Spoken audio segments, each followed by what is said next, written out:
ഒരു ലൈഫിൽ ഞാൻ അട്ടയായിട്ടായിരുന്നു ജനിച്ചത്. അവരുടെ മാറിടത്തിൽ നിന്ന് ഇത് നിബിൾസ് കട്ട് ചെയ്ത രീതിയിലാണ് കണ്ടിരിക്കുന്നത്. കറണ്ട് സിറ്റുവേഷനിൽ നിന്ന് അടുത്ത ലൈഫിലെ ബെറ്റർമെൻറ്റ് നമുക്ക് എങ്ങനെ ആക്കാം. Tarot reading. യെസ്, അത് നമ്മുടെ സബ് കോൺഷ്യസ് മൈൻഡ് റീഡ് ചെയ്യുകയാണ് ഒരാളുടെ എനർജി. ഒരു ടാരോ റീഡ് എന്ന് പറയുന്നത് യൂണിവേഴ്സിൻ്റെയും അല്ലെങ്കിൽ നമ്മുടെ ഹയർ സെൽഫിൻ്റെയും ബ്രിഡ്ജാണ്. മാം എനിക്ക് മെൻഷൻ ചെയ്യണം, ഇതെന്താ സംഭവിച്ചത്, ഇതെന്താണെന്ന് ചോദിച്ചപ്പം പുള്ളിക്കാരി എൻ്റെ കവിളിലൊന്ന് തട്ടിയിട്ട് പറഞ്ഞു, ഞാനൊരു സ്പിരിച്വൽ പേഴ്സണാണ്. ആ 60% എടുത്തിട്ടാണ് നമ്മൾ ജനിക്കുന്ന ദിവസം ഇങ്ങോട്ട് വരുന്നത്. അതിനെയാണ് നമ്മൾ പ്രാരബ്ധ കർമ്മ അല്ലെങ്കിൽ ഡെസ്റ്റിനി എന്ന് പറയും. അവരൊരു വിശ്വാസത്തെയും സപ്പോർട്ട് ചെയ്യുന്ന ആൾക്കാരല്ല. അങ്ങനെയുള്ള ആൾക്കാർ സ്പിരിച്വൽ അല്ലെന്ന് പറയാൻ കഴിയില്ല. അതിനുശേഷം ഈ ഒരു ലൈഫിലേക്ക്, ഈ എനർജി വേൾഡിലേക്ക് വന്നപ്പോൾ ഞാൻ ആദ്യം ചിന്തിച്ചത് പാസ്റ്റ് ലൈഫിനെ കുറിച്ചിട്ടാണ്. പക്ഷെ അതിലേക്ക് പോയി കഴിഞ്ഞപ്പോൾ ഞാൻ വിചാരിച്ചു ഒരിക്കലും അത് ചെയ്യേണ്ടായിരുന്നു. നമസ്കാരം. ഇന്ന് നമ്മളോടൊപ്പം ഉള്ളത് ടാരോട്ട് റീഡറും റൈക്കി മാസ്റ്റർ ടീച്ചറും വേദിക് ന്യൂമറോളജിസ്റ്റുമായ നിരഞ്ജനയാണ്. Ma'am, welcome to the show. Thank you. എങ്ങനെയുണ്ടായിരുന്നു ബാംഗ്ലൂരിൽ നിന്നുള്ള യാത്ര? കുറച്ച് ഡിഫിക്കൽട്ടായിരുന്നു. പെട്ടെന്ന് വന്നതായിരുന്നു നാട്ടിലേക്ക്. അപ്പോഴാണ് ഇവിടുന്ന് രോഹിത് വിളിച്ചത്. So thank you so much. ഞാൻ താങ്കളുടെ പ്രൊഫൈൽ ഇങ്ങനെ പരിശോധിക്കുമ്പോൾ ഈ റൈക്കി ഹീലിങ്ങിനെ പറ്റി കുറേയധികം വീഡിയോകൾ ബാക്ക് വീഡിയോയിൽ ചെയ്തു. Tarot reading. Yes, Niranjana tarot എന്നാണ് അറിയപ്പെടുന്നത്. അതെ. അപ്പോൾ നമ്മൾ പ്രൊഫഷനായി സ്വീകരിച്ചിരിക്കുന്ന ആ ഒരു മേഖല പേരിനൊപ്പം അവിചാരിതമായി വന്നു ഭവിച്ചതാണെന്നാണ് ഞാൻ വിചാരിക്കുന്നത്. അതെ. അപ്പോൾ എന്താണ് ഈ ടാരോട്ട് റീഡിംഗ്? ടാരോട്ട് എന്ന് പറയുന്നത് അതൊരു ഈജിപ്ഷ്യൻ പ്ലേയിങ് കാർഡ്സ് ആയിരുന്നു ആക്ച്വലി ഫസ്റ്റ്. നമ്മുടെ ഇന്ത്യൻ മിത്തോളജിയുമായിട്ട് അതിന് യാതൊരു ബന്ധവുമില്ല. ഇതൊരു ഡിവിനേഷൻ ടൂളാണ്. ഒരു 78 കാർഡ്സിൽ നമ്മുടെ 78 ലൈഫ് സിറ്റുവേഷൻസ് വരച്ചു വെച്ചിരിക്കുകയാണ്. ടാരോട്ട് സാധാരണ യൂസ് ചെയ്യുന്നത് ചോയ്സസിനോ, നമ്മളിപ്പോൾ ഒരു കൺഫ്യൂഷനായിട്ട് നിൽക്കുന്ന ഒരു സിറ്റുവേഷൻ വരുമ്പോൾ നമുക്ക് അതിനൊരു ക്ലാരിറ്റി വേണം, അതിനൊരു ഗൈഡൻസ് വേണം. ടാരോ ശരിക്കും അങ്ങനെയാണ് യൂസ് ചെയ്യേണ്ടത്. അപ്പം അതിൻ്റെ ഒരു മീനിങ്, ടാരോട്ട് എന്ന് പറയുന്ന വേർഡിൻ്റെ മീനിങ് എന്ന് പറയുന്നത് royal way of life.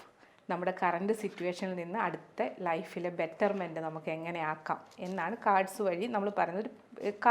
Card reading അതെടുക്കുന്നത് നമ്മുടെ സബ് കോൺഷ്യസ് മൈൻഡ് റീഡ് ചെയ്യുകയാണ് ഒരാളുടെ എനർജി.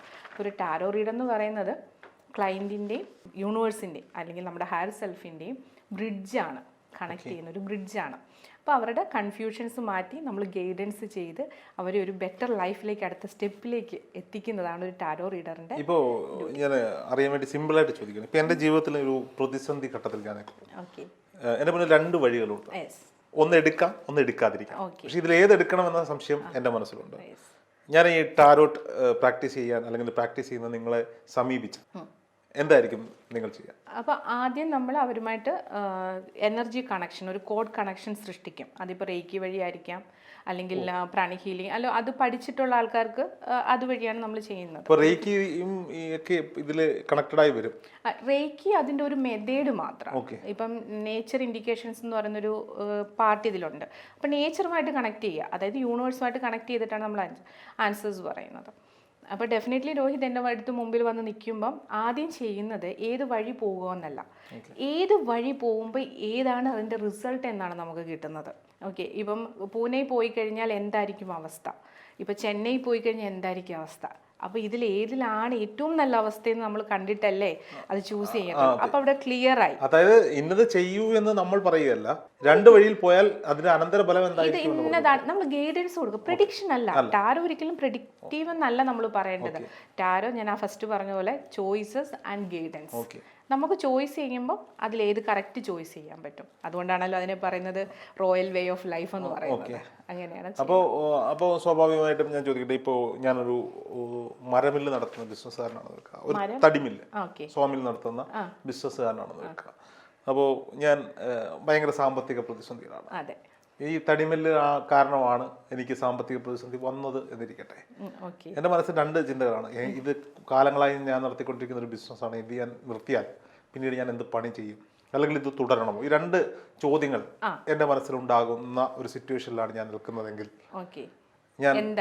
ഞാൻ കേരളത്തിലും താങ്കൾ ബാംഗ്ലൂരുമാണ്. നമ്മൾ തമ്മിൽ കാണാനോ ഒരു എനർജി ക്രിയേറ്റ് ചെയ്യാനോ ഒന്നും സാധിക്കത്തില്ല.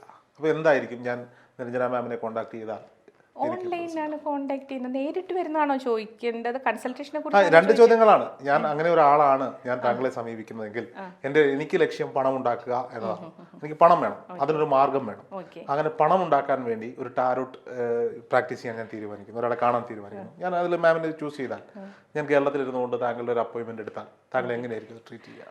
ഫസ്റ്റ് ഓഫ് ഓൾ അതിലൊരു തിരുത്ത്, പണം ഉണ്ടാക്കാൻ ടാരോ നമുക്ക് യൂസ് ചെയ്യാൻ പറ്റില്ല.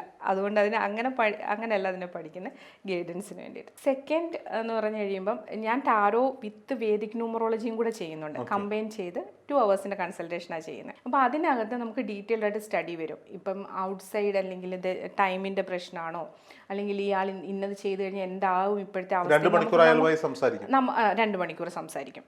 അപ്പോൾ അത് നമുക്ക് ഡീറ്റെയിൽഡ് ആയിട്ട് ചെയ്യും. അപ്പോൾ ടാരോ വെച്ചിട്ട് എനിക്ക് നോക്കാൻ പറ്റുന്നത് ഇപ്പോൾ കറൻറ്റ് സിറ്റുവേഷനിൽ ഈ നിൽക്കുന്ന സിറ്റുവേഷൻ ചേഞ്ച് ചെയ്ത് കഴിഞ്ഞാൽ നല്ലതായിരിക്കുമോ ഇല്ലയോ നമുക്ക് ചെക്ക് ചെയ്യാൻ പറ്റും. അപ്പോൾ അത് വേണ്ട, ഇതിവിടെ സ്റ്റോപ്പ് ചെയ്യാനാണെന്നുണ്ടെങ്കിൽ ഞാൻ പറയും രോഹിത് ഇത് വേറൊരു ഓപ്ഷൻ ചൂസ് ചെയ്യുമെന്ന്. ഇനി വേറൊരു ഓപ്ഷൻ എന്താണെന്നല്ല സെലക്ട് ചെയ്യേണ്ടത്. ഇപ്പോൾ രോഹിതിൻ്റെ മുമ്പിൽ ഒരു ഓപ്ഷൻ ഉണ്ട്, മാം ഇതുപോലെ ഞാൻ വേറൊരു ഓപ്ഷനിലേക്ക് മാറാൻ സ്വിച്ച് ചെയ്യുന്നു, അത് നല്ലതാണോ എന്ന് നമുക്ക് ടാരോ വഴി നോക്കാൻ പറ്റും. ഇതേ സെയിം നല്ലതായിരിക്കും. പക്ഷേ വേദിക് ന്യൂമറോളജിയിൽ ഒറിജിനൽ ഡേറ്റ് ഓഫ് ബർത്ത് കിട്ടിക്കഴിയുമ്പം എന്താണ് രോഹിത്തിൻ്റെ ലൈഫ് പാത്തിൽ ശരിക്കും ചൂസ് ചെയ്യേണ്ട കരിയർ പാത്ത്, ബിസിനസ് ആണോ, ഇനി IT ആണോ, ഇതുപോലെ സോഷ്യൽ മീഡിയ ആണോ, ഏതിലാണ് ശോഭിക്കുന്നതെന്ന് നമുക്ക് കൃത്യമായിട്ട് അതിൽ പറയാൻ പറ്റും. അതെങ്ങനെയാണ് കാൽക്കുലേറ്റ് ചെയ്യുക? അത് വേദിക് ന്യൂമറോളജിക്കകത്ത് നമ്മുടെ ഡേറ്റ് ഓഫ് ബർത്ത് ആണ് എടുക്കുന്നത്. നമ്മുടെ full date of birth original ആയിരിക്കണം. അതിനകത്ത് ബർത്ത് ഗ്രിഡ് ഉണ്ട്. അപ്പോൾ ബർത്ത് ചാർട്ട് ഒന്ന് അനലൈസ് ചെയ്യും. അതിൻ്റെ കൂടെ തന്നെ നമുക്ക് ലൈഫ് പാത്ത് ആയിട്ട് എടുക്കുന്ന നമ്മുടെ ഡെസ്റ്റിനി നമ്പർ എന്ന് പറയും. അതായത് date of birth full calculate ചെയ്തിട്ട് സിംഗിളായിട്ട് വരുന്നതാണ് നമ്മുടെ ലൈഫ് പാത്ത്. അതൊരു 24 years കഴിയുമ്പോൾ തൊട്ട് ആക്ടിവേറ്റഡ് ആയി തുടങ്ങും. അത് കറക്റ്റായിട്ടാണ് പോകുന്നതെങ്കിൽ നമ്മുടെ സക്സസ് ഉറപ്പാണ്.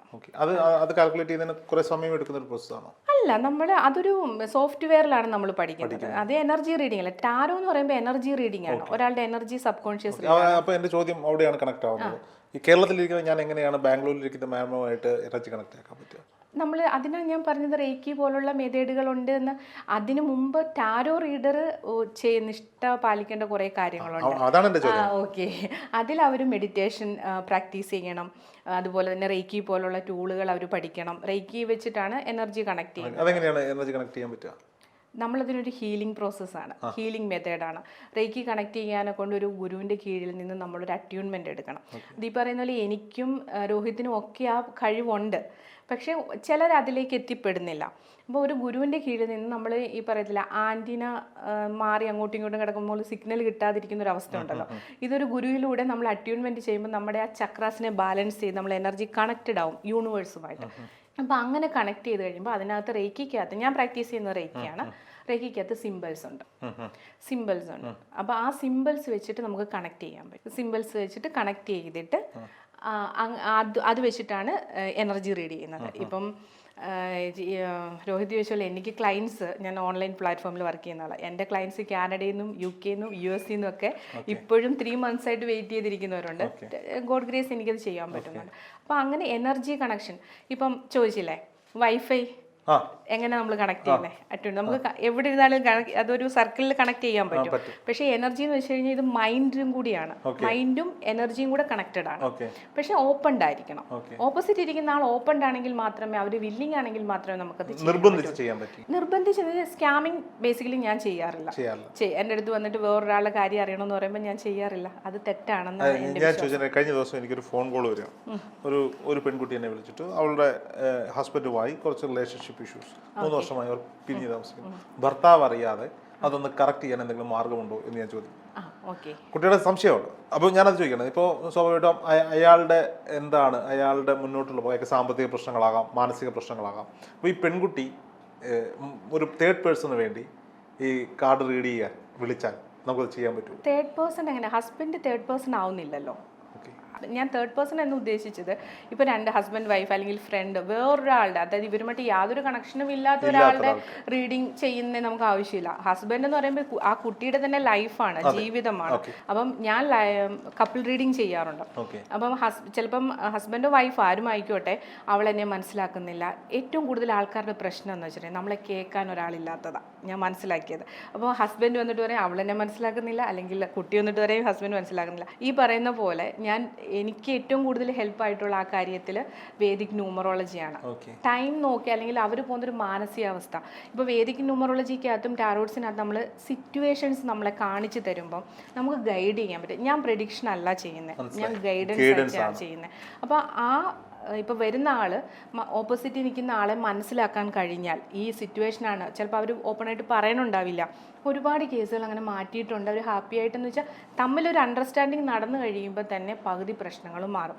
അത് സ്കാമിങ് അല്ല. ഇപ്പം അമ്മ മക്കൾക്ക് വേണ്ടിയിട്ട് റീഡ് ചെയ്യാറുണ്ട്, ഹീൽ ചെയ്യാറുണ്ട്. നല്ല ഇൻറ്റൻഷനോടാണെങ്കിൽ കുഴപ്പമില്ല. അതേസമയം അപ്പുറത്തിരിക്കുന്ന വ്യക്തി അല്ലെങ്കിൽ അങ്ങനെയൊക്കെ ഒന്ന് ചോദിച്ചു കഴിഞ്ഞാൽ വേറൊരു ചാനൽ എന്റെ ശത്രുവായിട്ടൊരു ചാനലുകാരന്റെ കാര്യം ചോദിച്ചാൽ ഡെഫിനറ്റ്ലി ഞാൻ അവിടെ നോ പറയും. ഞാൻ അതിനല്ല ഇരിക്കുന്നത്. ആദ്യം ഞാൻ ചോദിക്കും ഈ വ്യക്തി ആരാണ്. പിന്നെ ചില ആൾക്കാർ നമുക്ക് അറിയാൻ പറ്റില്ല, നമ്മൾ ആരാ എന്താണെന്നും പറഞ്ഞ് വരുന്നേ അറിയില്ല, പറഞ്ഞു തരും. അങ്ങനെ അത് അവർക്ക് അതിന്റെ ബാഡ് കർമ്മ കിട്ടി പോവെന്നല്ലാണ്ട് ആദ്യം ചോദിക്കുമ്പോൾ ഞാൻ ചോദിക്കും ബാഡ് കർമ്മം തിരിച്ചു കിട്ടുമെന്ന് പറയുമ്പോൾ അത് ഡെഫിനറ്റ്ലി കിട്ടും. കർമ്മ ആ വിഷയത്തിലേക്ക് നമ്മൾ പോയി എന്താണ് കർമ്മ? ഓക്കെ, കർമ്മയെക്കുറിച്ച് പറയുന്നതിന് മുമ്പ് ആദ്യം ഇപ്പം എല്ലാവരും പറയുന്നത് നമ്മൾ ഒരു പ്രവൃത്തി ചെയ്യുന്നു, നമ്മളൊരു കാര്യം സംസാരിക്കുന്നു, നമ്മളൊരു കാര്യം ചിന്തിക്കുന്നു. അത് നല്ലതായിട്ട് ചിന്തിച്ചാൽ നല്ല റിസൾട്ട് കിട്ടുന്നു, മോശം ചിന്തിച്ചാൽ മോശം റിസൾട്ട് കിട്ടുന്നു. ചില ആൾക്കാർ പറയും നല്ല കർമ്മ ചെയ്തു ബാഡ് കർമ്മ ചെയ്തു, അപ്പോൾ രണ്ടും ടാലിയായി. സോ കർമ്മയൊന്നും അങ്ങനെ അല്ല. അതൊക്കെ പറയുന്നതാണ്. ശരിയാണ്, ഡെഫിനറ്റ്ലി ഒരു ചിന്തകളും പ്രവൃത്തിയും നമ്മുടെ സംസാരവും ഒക്കെ കർമ്മ തന്നെയാണ്. അത് നമുക്ക് നല്ലത് ചെയ്താൽ നല്ലത് വരും, ചീത്ത ചെയ്താൽ ചീത്ത വരും. അതിനു മുമ്പ് നമ്മൾ മനസ്സിലാക്കേണ്ട ഒരു കാര്യം, കർമ്മ തിയറി എന്ന് പറയുന്നുണ്ട്. ഒരു സ്മോൾ പോർഷൻ ഞാൻ പറയാം. ഈ കർമ്മ തിയറി ബന്ധപ്പെട്ട് കിടക്കുന്നത് നമ്മുടെ പാസ്റ്റ് ലൈഫുമായിട്ടാണ്. നമ്മുടെ സോൾ, ഒരു വ്യക്തിയിലുള്ള ഒരു സോൾ എത്ര പാസ്റ്റ് ലൈഫ് എടുത്തിട്ടുണ്ടോ ആ ലൈഫിലൊന്നും ചിലപ്പോൾ ആ കർമ്മ ക്ലിയറായി വന്നുകൊള്ളണമെന്നില്ല ആളുടെ പ്രവൃത്തിയുടെ. അപ്പോൾ അതൊരു ഫുൾ ഓഫ് ബക്കറ്റായിട്ട് കിടക്കും. ഇത് ആസ്ട്രോളജിക്കൽ റിസർച്ച് പ്രകാരമാണ് ഈ പറയുന്നത്. പൂർവ്വജന്മ പാപങ്ങൾ ഈ ജന്മത്തിൽ നമ്മൾ അതെ, അതൊരു അക്യുമുലേറ്റഡ് ആയിട്ട് കിടക്കും. അതിനാണ് ഇംഗ്ലീഷിൽ നമ്മൾ അക്യുമുലേറ്റഡ് കർമ്മ എന്ന് പറയും, സഞ്ചിത് കർമ്മ. അതൊരു ഫുൾ ഓഫ് ബക്കറ്റാണ്. അത് ഫുൾ ഓഫ് ബക്കറ്റിൽ നിന്നും ഈ ലൈഫ് നെക്സ്റ്റ് ലൈഫിൽ നമ്മൾ എത്ര അനുഭവിച്ച് തീർക്കണം എന്നൊരു ഇത് സോൾ സെലക്ട് ചെയ്തു. അതുകൊണ്ട് ഒരു 60% എന്നാണ് പറയുന്നത്. ആ 60% എടുത്തിട്ടാണ് നമ്മൾ ജനിക്കുന്ന ദിവസം ഇങ്ങോട്ട് വരുന്നത്. അതിനെയാണ് നമ്മൾ പ്രാരബ്ധ കർമ്മ അല്ലെങ്കിൽ ഡെസ്റ്റിനി എന്ന് പറയും. ആ ഡെസ്റ്റിനി നമുക്ക് ചേഞ്ച് ചെയ്യാൻ പറ്റില്ല നമ്മുടെ ലൈഫിൽ. അതായത് നമ്മുടെ മേജർ ഇവൻറ്റ്സ്, ആരുടെ മക്കള്, ആരെ കല്യാണം കഴിക്കണം, റിലേഷൻഷിപ്പ്, എപ്പോൾ മരിക്കണം, ഞാൻ ആരെ കല്യാണം കഴിക്കണം, ഞാൻ ആരോടൊപ്പം സഹകരിക്കണം എന്നൊക്കെ നേരത്തെ മുൻകൂട്ടി അതെ, പൂർവ്വജന്മത്തിൽ നിന്ന് ഡിസൈഡ് ചെയ്തപ്പെട്ട് വരുന്ന കാര്യങ്ങളാണ്. നമുക്കത് തിരുത്താൻ പറ്റുമോ? നമ്മൾ ഒരാളെ കല്യാണം കഴിക്കണം, അല്ലെങ്കിൽ ഒരാളുടെ മകനാവണം, മകളാവണം, അല്ലെങ്കിൽ ഇന്ന സമയത്ത് മരിക്കണം, അതിപ്പോഴൊക്കെ അല്ലേ നമ്മൾ ഓരോ അതിലും ഒരു കാര്യമുണ്ട്. എന്താണെന്നറിയോ, ചില സോളുകൾക്ക് പൂർവ്വജന്മത്തിൽ പല ആൾക്കാരുമായിട്ട്, ഇപ്പം ഞാനതിനെ എക്സ്ട്രാ മാരിറ്റൽ അഫേഴ്സിനെ എൻ്റർടൈൻ ചെയ്യുന്നൊന്നുമല്ല, ചില കർമ്മ ക്ലിയറൻസ് ഉണ്ട്. അതിനെ പറയും കാർമിക് കണക്ഷൻസ് എന്ന് പറയും. കാർമിക് കണക്ഷൻസ് എന്ന് പറയുന്ന ഒരു ഇതുണ്ട്. അപ്പോൾ അങ്ങനെയും വന്ന് ഭവിക്കുന്നതുണ്ട്, അങ്ങനെയും വന്ന് ഇത് ലൈഫിലേക്ക് വരുന്നു. അപ്പോൾ ഈ ഡെസ്റ്റിനിയുടെ കാര്യം പറയട്ടെ. അപ്പോൾ ഡെസ്റ്റിനി എന്ന് പറയുന്ന 60% നമുക്ക് ഒരു തരത്തിലും ഒന്നും ചെയ്യാൻ കഴിയില്ല. നമ്മളത് അനുഭവിച്ചു പോകണം. അതിന് പറയുന്നത് നല്ല കർമ്മം ചെയ്താൽ നമുക്ക് നല്ലതായിട്ട് വരാമെന്ന് ചെറുപ്പം മുതലേ നമ്മളെ പഠിപ്പിക്കുന്നത്. പിന്നുള്ളതൊരു 40%. ഈ പെർസെൻറ്റേജ് കണക്കൊക്കെ ആസ്ട്രോളജിക്കൽ റിസർച്ച് പ്രകാരം പറയുന്ന free will of this life, അല്ലെ ക്രിയാമൺ കർമ്മ എന്ന് നമ്മൾ പറയും.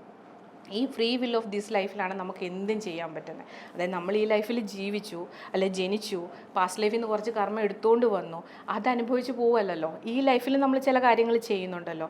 ആ 40%ലാണ് ഈ പറയുന്ന പോലെ റേക്കി ആയിക്കോട്ടെ, ടാരോട്ട് ആയിക്കോട്ടെ, വേദിക് ന്യൂമറോളജി, എന്ത് തന്നെ ആസ്ട്രോളജിക്കൽ അല്ലെ ജ്യോതിഷപരമായിട്ടുള്ള എല്ലാ കാര്യങ്ങളും നമുക്ക് അപ്ലൈ ചെയ്യാൻ പറ്റും. അതായത് നമ്മുടെ ഒരു ബ്ലൂ പ്രിൻറ്റിൽ നമ്മൾ പോകുന്ന വഴിക്ക് ഒരു വലിയ കുഴിയുണ്ട്. നമ്മളവിടെ വീഴുമെന്ന് നേരത്തെ അറിഞ്ഞു കഴിഞ്ഞാൽ അതിനോട് പ്രിക്കോഷൻ എടുത്ത് നമുക്ക് തട്ടുമുട്ടൊന്നും ഇല്ലാതെ അങ്ങോട്ട് പോകാൻ പറ്റും. അവിടെ മാത്രം നമ്മുടെ പ്രവൃത്തി കൊണ്ടിട്ട് കുറച്ച് മാറ്റങ്ങൾ സൃഷ്ടിക്കാൻ പറ്റും. 40%. എല്ലാവരും മനസ്സിലാക്കേണ്ട ഒരു കാര്യമാണ്, നമുക്ക് 40% മാത്രമേ നമ്മുടെ ലൈഫിൽ തിരുത്തലുകൾ ചെയ്യാൻ പറ്റുള്ളൂ. അതിനപ്പുറത്തേക്ക് അത് വെച്ചാൽ ഓൾട്ടർ ചെയ്യാൻ പറ്റും. നമ്മുടെ ഡെസ്റ്റിനിയിലുള്ള അല്ലെങ്കിൽ പ്രാരബ്ധ കർമ്മയിലുള്ള ഫലത്തെ ഡെസ്റ്റിനി തിരുത്താൻ പറ്റില്ല, അതിൻ്റെ ഫലത്തെ നമുക്ക് ഓൾട്ടർ ചെയ്യാം. നല്ല കാര്യങ്ങൾ കൊണ്ടിട്ട് അത് ഓൾട്ടർ ചെയ്യാം. പിന്നെ ഇനി ഒരു സോൾ പാസ്റ്റ് ലൈഫും നെക്സ്റ്റ് ലൈഫും ഒക്കെ എടുക്കുന്നുണ്ട്. അപ്പം ഈ ലൈഫ് നന്നായിട്ട് നമ്മൾ ജീവിച്ചാൽ അടുത്ത ലൈഫ് അതിലും നന്നായിട്ട് പോയി നമ്മൾ ബാക്ക് ടു യൂണിവേഴ്സിലേക്കാണ്. അപ്പോൾ ഈ പൂർവ്വജന്മം ഉണ്ടെങ്കിൽ അതുപോലെ തന്നെ പുനർജന്മം ഉണ്ടാവും. എല്ലാവർക്കും ഉണ്ടാവണമെന്നില്ല. ഈ ഫുൾ ഓഫ് ബക്കറ്റ് കിടക്കുമല്ലോ, അത് തീർന്ന് എല്ലാം എം ടി ആയി കഴിയുമ്പോൾ ബാക്ക് ടു യൂണിവേഴ്സാണ്, അവിടെ കഴിയുകയാണ് ലൈഫ്. പാവങ്ങൾ കഴുകി തീർത്താൽ കഴിഞ്ഞു. അതുകൊണ്ടാണല്ലോ നമ്മുടെ എല്ലാ ഗുരുക്കന്മാരും പറയുന്നത് നമ്മൾ നന്മയുള്ള സ്പിരിച്വാലിറ്റിയിലേക്ക് ചിന്തിക്കാൻ പറയുന്നത്. അതുകൊണ്ടാണല്ലോ സ്പിരിച്വാലിറ്റി. ഞാൻ സ്പിരിച്വാലിറ്റി പറയുന്നതിന് മുമ്പ് രോഹിത്തിന്റെ കൺസെപ്റ്റിൽ എന്താണ് സ്പിരിച്വാലിറ്റി എനിക്കറിയില്ല. ഓരോരുത്തർക്കും ഓരോ കൺസെപ്റ്റ് ഉണ്ടാകത്തില്ല സ്പിരിച്വാലിറ്റിയെ കുറിച്ച്.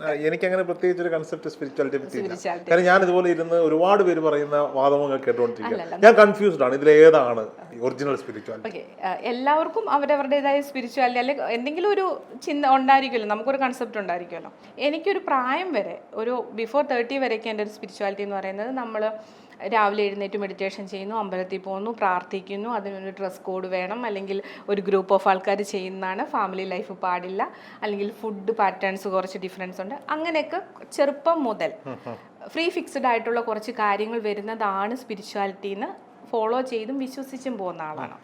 പക്ഷേ റേക്കിലേക്ക് വന്നു, അല്ലെങ്കിൽ അതിന് ശേഷം റിയൽ സ്പിരിച്വാലിറ്റി എന്താണെന്ന് അറിയുമ്പം എൻ്റെ കൺസെപ്റ്റ് ടോട്ടലി മാറി.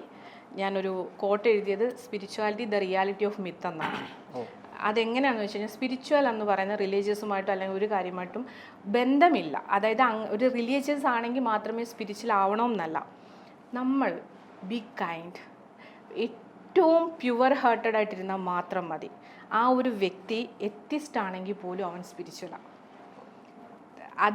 അതാണ് ഞാൻ മനസ്സിലാക്കിയ എൻ്റെ കാഴ്ചപ്പാടിലെ സ്പിരിച്വാലിറ്റി എന്ന് കരുതി മറ്റുള്ള ആൾക്കാരിൽ ഇപ്പം കാവ്യ ഉടുക്കുന്നവരോ വൈറ്റ് ഇടുന്ന ഒരുപാട് ഗുരുക്കന്മാരുണ്ട്. അവരൊക്കെ സ്പിരിച്വൽ അല്ല എന്നല്ല ഞാൻ പറയുന്നത്. അവരൊക്കെ നമ്മളെ പറഞ്ഞ് മനസ്സിലാക്കാൻ ശ്രമിക്കുന്നതും ഇതൊക്കെ തന്നെയാണ് അറിവുള്ള ഗുരുക്കന്മാർ ചെയ്യുന്നത്. അതായത് ബി കൈൻഡ്, ബി പാഷനേറ്റഡ്, എക്സ്പെക്റ്റേഷൻസ് ഇല്ലാണ്ടിരിക്കുക. നമ്മൾ ഈ പറയുന്ന പോലെ, എനിക്കെപ്പോഴും ഞാൻ പറയാം, രാവിലെ തൊട്ട് വൈകുന്നേരം വരെ മന്ത്രം ജപിച്ചിട്ട് വൈകിട്ട് വന്നിരുന്ന അടുത്തുള്ളവൻ നശിച്ചു പോണേന്ന് പറയുന്നതിനെ ഞാൻ സ്പിരിച്വലായിട്ട് കാണുന്നില്ല. അല്ല, അങ്ങനെയൊക്കെ ഇരിക്കാൻ പറ്റുമോ ഒരു മനുഷ്യന്? ഡെഫിനറ്റ്ലി പറ്റും. എന്തുകൊണ്ട് പറ്റില്ല? അസൂയ, കുശുമ്പ്, ഇതൊന്നും ഇല്ലാത്ത മനുഷ്യരുണ്ടോ? ഡെഫിനറ്റ്ലി ഉണ്ട്. ഞാൻ അതുകൊണ്ടല്ലേ പറഞ്ഞു, ഒരു സമയം വരെ സ്വാർത്ഥമായ ചിന്തകൾ അടിമപ്പെട്ടു പോയതാണ്. അതിനാണ് അതെവിടെ അസൂയയും കുശുമ്പും ഈ പറയുന്ന സ്വാർത്ഥതയൊക്കെ നമ്മളെ ഭരിക്കുന്നത്. നമ്മുടെ ചിന്തകൾ നമ്മളെ ഭരിക്കുമ്പോഴാണ്, മൈൻഡ് നമ്മളെ കൺട്രോൾ ചെയ്യും. അതില്ലാതിരിക്കുന്ന ആളുകൾ ഈ പറയപ്പെടുന്ന സ്പിരിച്വൽ ആയിരിക്കും എന്നാണ് പറയുന്നത്. ഡെഫിനറ്റ്ലി അതിനൊരു ഡ്രസ് കോഡിൻ്റെ ആവശ്യമില്ല. അതായത് ഒരാളെയും ദ്രോഹിക്കാതെ, ഒരാളെയും ഇപ്പം പറയുന്ന പോലെ ഒരാൾ നശിച്ചു പോകണമെന്ന് ആഗ്രഹിക്കുന്നത്, എല്ലാവരെയും കമ്പാഷനേറ്റഡ് ആയിട്ട് സ്നേഹിച്ചു. ഡെഫിനറ്റ്ലി ആണ്. ഒരു 33 വയസ്സ് വരെ ആയിരുന്നോ എന്ന് ചോദിച്ചാൽ അല്ല, 33 വയസ്സിന് ശേഷം അറിഞ്ഞുകൊണ്ട് അതിനുശേഷം. അതിന് മുമ്പ് ചിലപ്പോൾ ഒരുപാട് പേരെ ഹേർട്ട് ചെയ്തിട്ടുണ്ടായിരിക്കാം. ഞാൻ മനസ്സുകൊണ്ട് ഓരോ നിമിഷവും സോറി പറയുന്നത്. സ്പിരിച്വലായുള്ള ആളുകൾ, മെഡിറ്റേഷൻ ചെയ്യുന്ന ആളുകൾ വെജിറ്റേറിയൻ ആയിരിക്കണമെന്ന് തോന്നുന്നു. ഞാൻ ആദ്യം പറഞ്ഞല്ലോ, ഫുഡ് പാറ്റേൺ അത് ഓരോരുത്തർ നിശ്ചയിക്കുന്നതാണ്. ഇപ്പോൾ വെജിറ്റേറിയൻ എന്താ, നമ്മുടെ ഫുഡ് സൈക്കിൾ ഉണ്ടല്ലോ, ഫുഡ് ചെയിൻ എന്താണ്, നമ്മൾ പഠിക്കുന്ന സയൻസിൽ പഠിക്കുന്ന ഫുഡ് ചെയിൻ ആഹാരമാവുന്നതാണ് ഫുഡ് ചെയിൻ എന്ന് പറയുന്നത്. അത് പ്രകൃതിയുടെ തന്നെ നിയമമാണ് എന്ന് കരുതിയിട്ട് നോൺ വെജ് കഴിച്ചതുകൊണ്ട് ഒരാൾ സ്പിരിച്വൽ അല്ലാണ്ടാവുന്നില്ല. അതിൽ ഈ നോൺ വെജിൻ്റെ ഒരു കൺസെപ്റ്റ് പറയുന്നത്, നമ്മൾ ഒരാളെ, ഒരു മൃഗത്തെ കൊല്ലുമ്പോൾ ഉണ്ടാകുന്ന അതിൻ്റെ ഇമോഷൻ, അത് കൊല്ലുന്ന ആളുടെ ഇമോഷൻ, പാകം ചെയ്യുമ്പോഴുണ്ടാകുന്ന ഇമോഷൻ, അത് കഴിക്കുന്ന, അതെല്ലാം കൂടി വന്ന് കഴിക്കുന്ന ആളിലാണല്ലോ ഡെപ്പോസിറ്റ് ചെയ്യുന്നത്. അപ്പം അതുകൊണ്ടാണ് ആ ഒരു രജോ ഗുണം പുറത്തേക്ക് വരും. അതുകൊണ്ടാണ് ഈ പറയുന്നത് അങ്ങനെയുള്ള കഴിക്കരുതെന്ന്.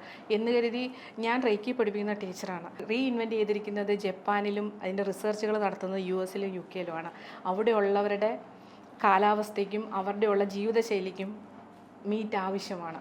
അവരെല്ലാം ഇത് പ്രാക്ടീസ് ചെയ്യുന്നുണ്ട്. ഡയറക്റ്റ്ലി അല്ലെങ്കിൽ ഒരു ഇൻഡയറക്റ്റ് ആയിട്ട് നമ്മളൊരു മൃഗത്തെ ഉപദ്രവിച്ചിട്ടല്ലേ നമ്മൾ അതിനെ ഭക്ഷണമാക്കുന്നത്? അത് അങ്ങനെയാണെങ്കിൽ പ്രകൃതിയിൽ ലൈഫ് ചെയിൻ വരുമോ? ലൈഫ് ചെയിൻ എന്തിനാണ്? പ്രകൃതി തന്നെയാണ് അതിനെ കോർഡിനേറ്റ് ചെയ്തിരിക്കുന്നത്, ഒന്നിനോട് ആഹാരമാകുക എന്നുള്ളത്. എന്നെഴുതിയിട്ട് ഞാൻ നോൺ വെജ് കഴിച്ച് ഇങ്ങനെ ചെയ്യണമെന്നും അല്ല പറഞ്ഞത്. It's depend on us. ഇപ്പം ഞാൻ ഒരാളെ നോൺ വെജ് കഴിച്ചിട്ട് ഞാൻ അതേപോലെ പ്രവർത്തിക്കുകയാണെങ്കിൽ ഓക്കെ, ഡെഫിനറ്റ്ലി ഇതാണ് കഴിവതും വെജായിട്ടിരിക്കാൻ ശ്രമിക്കുന്നത് അവർക്ക് നല്ലത് തന്നെയാണ്. അപ്പോൾ സ്വാഭാവികമായിട്ടും എൻ്റെ മനസ്സിൽ ഞാനൊരു മൂർത്തിയെയും ആരാധിക്കുന്നില്ല, ഞാൻ അതിനുവേണ്ടി ഒരു പ്രത്യേക വസ്ത്രം ധരിക്കുന്നില്ല, ഞാൻ അതിനുവേണ്ടി വ്രതം നോക്കുന്നില്ല, ഞാൻ യാതൊന്നും അതിനുവേണ്ടി ചെയ്യുന്നില്ല. പക്ഷേ എൻ്റെ മനസ്സ് ശുദ്ധമാണ്, മറ്റൊരാൾ നന്നാകണമെന്ന് മാത്രം ആഗ്രഹിക്കുന്നു, മറ്റൊരാളുടെ ഉയർച്ചയിൽ ഞാൻ അസൂയപ്പെടുന്നില്ല, മറ്റൊരാളെ വേദനിപ്പിക്കാൻ ആഗ്രഹിക്കുന്നില്ല, ഉപദ്രവിക്കാൻ ആഗ്രഹിക്കുന്നില്ല. എൻ്റെ കർമ്മ മണ്ഡലത്തിലൂടെ ഞാൻ മുന്നോട്ട് പോയാൽ ഞാൻ സ്പിരിച്വലാണ്. ഡെഫിനറ്റ്ലി ആണ്. നമുക്ക് ഒരാളെ, എൻ്റെ കാഴ്ചപ്പാടിൽ ഞാൻ പറയാം, നമുക്ക് ഒരാളെ നമുക്കൊന്ന് താങ്ങാൻ കഴിഞ്ഞാൽ, നമുക്ക് അവർക്കൊന്ന് സഹായമാവാൻ കഴിഞ്ഞാൽ, അവരെയും കൂടെ ചേർത്ത് പിടിച്ച് നടക്കാൻ കഴിഞ്ഞാൽ അതിൽ പരം വലിയൊരു പുണ്യം നമ്മുടെ ലൈഫിൽ. ഞാൻ സ്പിരിച്വലാണ്. അങ്ങനെയാണ് രോഹിത് എങ്കിലാണ്. അങ്ങനെയല്ലേ ഞാൻ എനിക്ക് പേഴ്സണലി അറിയില്ല. ക്യാമറയ്ക്ക് ബാക്കിൽ നിൽക്കുന്നവരോട് ചോദിച്ചത്. അങ്ങനെയാണെങ്കിൽ ഞാൻ സ്പിരിച്വലാണ്. ആണ്.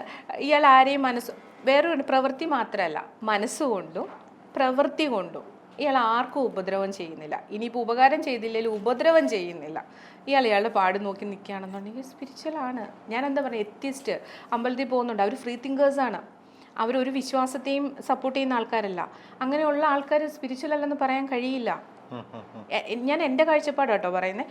എൻ്റെ കാഴ്ചപ്പാടിൽ ഈ പറയുന്ന പോലെ നല്ല മനുഷ്യരില്ലേ, എങ്ങനെ ആത്മീയത സ്പിരിച്വൽ എന്നൊക്കെ പറയുന്നത് പല തലങ്ങളില്ലേ? ഡെഫിനറ്റ്ലി ഉണ്ട്. LKG UKG പിന്നെ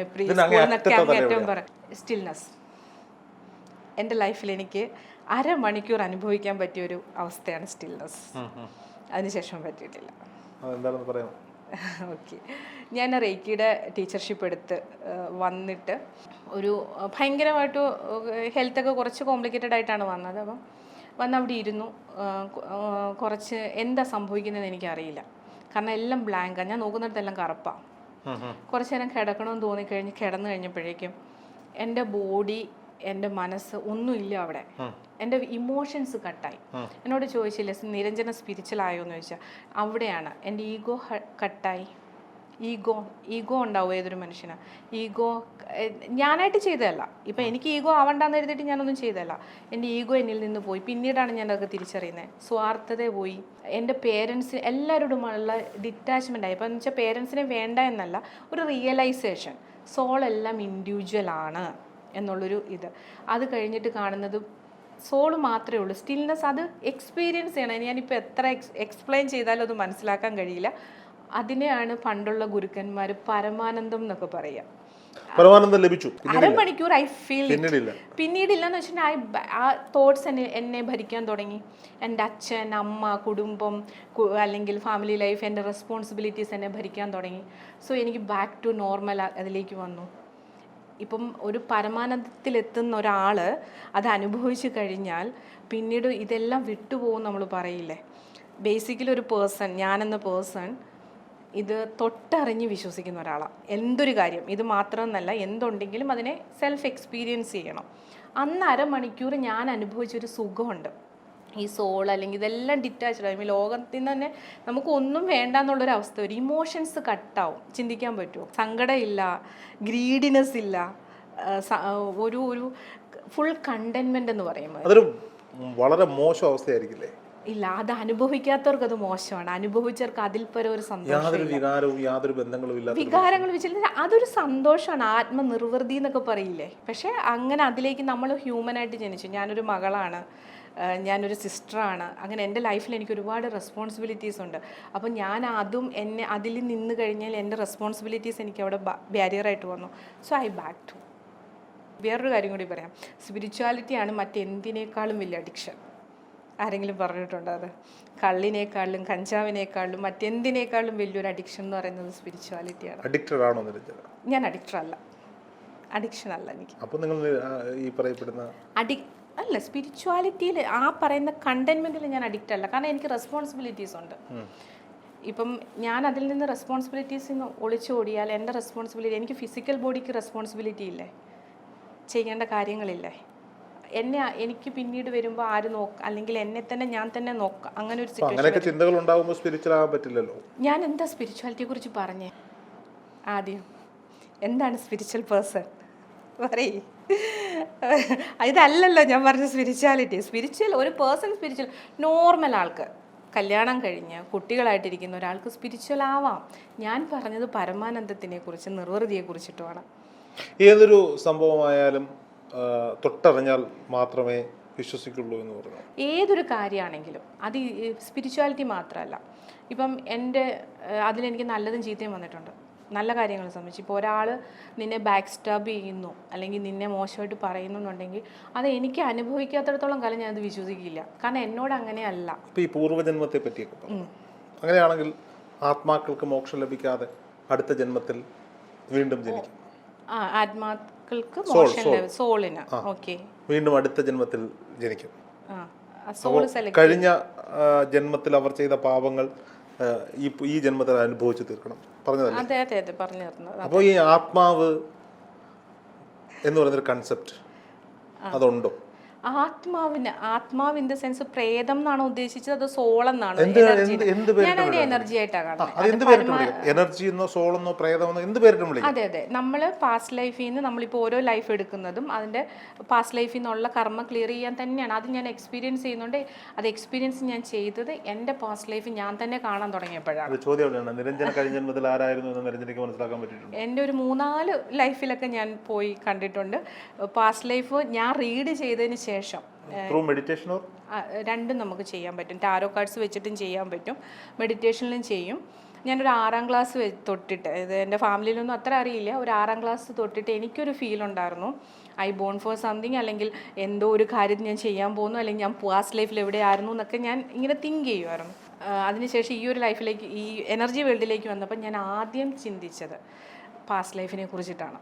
പക്ഷെ അതിലേക്ക് പോയി കഴിഞ്ഞപ്പോൾ ഞാൻ വിചാരിച്ചു ഒരിക്കലും അത് ചെയ്യേണ്ടായിരുന്നു എന്ന്. കാരണം ഒരാളുടെ ഞാൻ റീഡ് ചെയ്തതെന്ന് വെച്ചാൽ എല്ലാവരുടെയും പാസ്റ്റ് ലൈഫിൽ എന്തെങ്കിലുമൊക്കെ ട്രോമ കാണും. അപ്പോൾ അവരത് ക്ലിയർ ചെയ്യാനാണല്ലോ ഇങ്ങോട്ട് വരുന്നത്. അപ്പോൾ എൻ്റെ അടുത്ത് പാസ്റ്റ് ലൈഫ് റീഡിങ്ങിന് ആൾക്കാർ വരാറുണ്ട്. അപ്പോൾ ഞാൻ അവരോട് ചോദിക്കും, നിങ്ങൾ എന്തിനാണ് ഇത് റീഡ് ചെയ്യുന്നത്? ഫസ്റ്റ് വെറുതെ ആണെങ്കിൽ എൻ്റർടൈൻ ചെയ്യാൻ നിൽക്കാറില്ല ഞാൻ, കാരണം അതൊരു ട്രോമയാണ്. ഞാനൊരു 3 മാസം എടുത്താൽ ഇത് പുറത്ത് വരെ. ഓക്കെ, അപ്പോൾ ഞാൻ അതുകൊണ്ട് അതിനെ അങ്ങനെ എൻ്റർടൈൻ ചെയ്യില്ല. ലൈഫ് പർപ്പസ് റീഡ് ചെയ്യുന്ന സമയത്ത് മനുഷ്യനായി തന്നെയാണ് എൻ്റെ ഒരു 3-4 ലൈഫിലാണ്. പക്ഷെ ഒരു ലൈഫിൽ ഞാൻ അട്ടയായിട്ടായിരുന്നു ജനിച്ചത്. അതെനിക്ക് ഇപ്പോഴും ബുദ്ധിമുട്ടാണ്. ഇപ്പോഴൊരു വീട്ടിൽ നാട്ടിൽ കറുത്ത, എനിക്ക് അട്ടയെന്ന് കണ്ടാലേ തന്നെ പേടിയാണ്.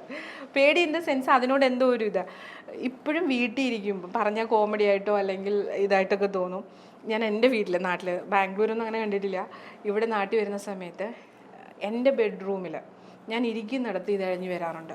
ഞാൻ അവിടെ നിന്ന് ചാടും, എന്നിട്ട് അമ്മയാണ് അതെടുത്ത് കളയുക. അതെനിക്കറിയില്ല. ഞാനതിന് തമാശയായിട്ട് പറയും, കഴിഞ്ഞ ജന്മത്തിലെ പാട്ടിറങ്ങാണ്ട് എന്നെ തിരക്കി വരുന്നതാണ് ഇതെന്ന് തമാശയ്ക്ക് പറയാറുണ്ട്. അപ്പോൾ ഈ അട്ടകളൊക്കെ ഒരു അധികകാലം ഒന്നും ജീവിച്ചിരിക്കാത്തൊരു ജീവിയാണ്. എല്ലാത്തിനും അതിൻ്റെതായ ഒരു ലൈഫ് സ്പാം വെച്ചിട്ടുണ്ട്. അതുകൊണ്ടാണല്ലോ നമ്മൾ. അപ്പൊ അതൊരു പക്ഷെ ഭാഗ്യമായിരിക്കില്ലേ, ആ ജന്മം കുറച്ചു കാലം ജീവിച്ചു തീർത്താൽ പോലെ. ഈ മനുഷ്യനായിട്ട് കാണുമായിരുന്നു എല്ലാ ജന്മത്തിലും. സോൾ യൂണിവേഴ്സിൽ നിന്ന് ഓരോ ഇതിനാണല്ലോ നമ്മൾ സോൾ ജനിക്കുന്നത്. എല്ലാം എക്സ്പീരിയൻസ് ചെയ്തു പോകണം. എപ്പോഴെങ്കിലും പറയണം, എക്സ്പീരിയൻസ് ചെയ്ത് നോക്കൂ പാസ്റ്റ് ലൈഫുകൾ. അപ്പം നമുക്ക് മനസ്സിലാവും നമ്മൾ എത്ര നല്ല. ഞാൻ ഓക്കെ, നമുക്കൊരു കൺസൾട്ടേഷൻ എടുക്കാം ഡെഫിനറ്റ്ലി. പൈസ വാങ്ങാതെ ചെയ്യണം അത് പറയാൻ പറ്റില്ല. അങ്ങനെയല്ല, അത് നമുക്ക് ഓരോ കാര്യം ചെയ്യുന്നതിനും നമുക്കൊരു ദക്ഷിണ അല്ലെങ്കിൽ അല്ലാതെ ചെയ്യും. ക്യാഷ് എന്ന് മാത്രമല്ല, നമ്മൾ ഈ എനർജി എക്സ്ചേഞ്ച് ചെയ്യുന്നതിന് പറയുന്നത് സർവീസസ് ആണ്. അതിന് എൻ്റെ സാധാ റീഡിങ്ങിന് നമുക്ക് സാധാരണ ഞാൻ കൺസൾട്ടേഷൻ ഫീസ് ചാർജ് ചെയ്യാറുണ്ട്. വിൽ സി, നമുക്ക് നോക്കാം. കൺസൾട്ടേഷന് ഫീസ് ഉണ്ടോ എന്ന് അറിയാൻ വേണ്ടി ഞാൻ ഇട്ട് നോക്കിയൊരു കാര്യം ആണോ? കൺസൾട്ടേഷന് ഡെഫിനറ്റ്ലി ഫീസ് ഉണ്ട്. കാരണം ഞാനത് കൺസൾട്ടേഷനായിട്ടാണ് ചെയ്യുന്നത്, ഗൈഡൻസ് ആയിട്ടാണ് ചെയ്യുന്നത്. 2 hours ഞാൻ പറഞ്ഞല്ലോ ടാരോട്സ്, വേദിക് ന്യൂമറോളജി കമ്പൈൻ ചെയ്തിട്ടാണ് ചെയ്യുന്നത്. കംപ്ലീറ്റ് ഒരു ഗൈഡൻസ് കൊടുക്കണം എന്നുള്ളതുകൊണ്ട് റേക്കി ഹീലിങ്ങും ചെയ്യുന്നത് അങ്ങനെ തന്നെയാണ്. Part of my job.